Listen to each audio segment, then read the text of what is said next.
dadweynaha magaalada Burco ayaa banaanbaxay ku diidan hadallo uu Nabi Maxamed nabad iyo naxariis korkiisa ahaatee uu ku duray madaxweynaha dalka Faransiiska Emmanuel Macron kuwaasoo mudaharaadka ka dhigay gudaha magaalada Burco. dadweynaha magaalada Burco ayaa halkaasi ku gubay calanka dalka Faransiiska iyagoona halkaasi ay ka sheegeen qaar ka mid ah ganacsatada gobolka Togdheer inay suuqa ka saari doonaan agabka lagu farsameeyay dalka Faransiiska waana kuwan iyagoo ka falceliya arintaasi. bismillahir rahmaanir rahiim waxaan maanta halkan ka mudaharaadaynaa فرنسيسكا أو عايز وبنهني محمد صلى الله عليه وسلم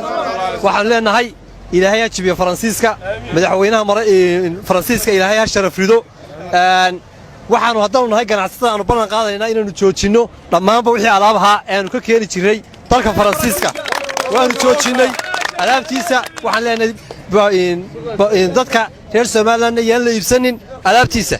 الله أكبر وحنا هالكن سكوا صباحنا قرحنا يسكوا نمي إنا عنو نكى قال كهاين نبيجنا عاي إنا عنو واجب كيس مرنا إنا عنو حبارنا وحكلا تري ما إنه إلهي هجا كوردو إلهي هديلو إلهي هجوجويو نعدل الكركي زهاتو نعدل الكركي زهاتو إلهي حبابيو إلهي حبابيو إلهي هرجو إلهي قال هديلو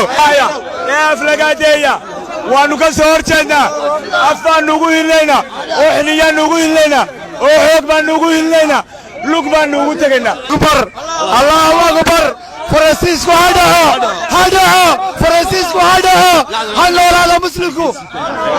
هنورا على فرانسيسكو هذا إلهي واحد الخبر يعني إنك قال هذا فرانسيسكو إنه إلهي دميو إنه إلهي دميو إن دي ترسام كلا عيسى سيو أنا نقول النبي قال صلى الله عليه وسلم هيلنا دينبا نقول هيلنا أفان نقول هيلنا قعبا نقول هيلنا هيني هو ولا قرب تاجرني قال هذا إلهي دميو الله أكبر وهي مسلكة على ولا عذابية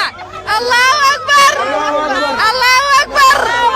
الله أكبر halkan waxaan uga mudaharaadaynaa nabiga calayhi salaatu wasalaam nabi maxamed waxaanu leenahay Faransiisku hadda aanu leenahay ilaahay haridaanu leenahay madaxweynayaasha islaamkana waxaan ugu baaqaynaa sida ordigan inay u hadlaan oo diinta ilaahay ugu hiliyaan sidaasaanu ka codsanaynaa madaxweynaha hadlay nabigii ilaahay buu wax ka sheegay ninka nabigii ilaahay wax ka sheegay calayhi salaatu wasalaam waxaanu leenahay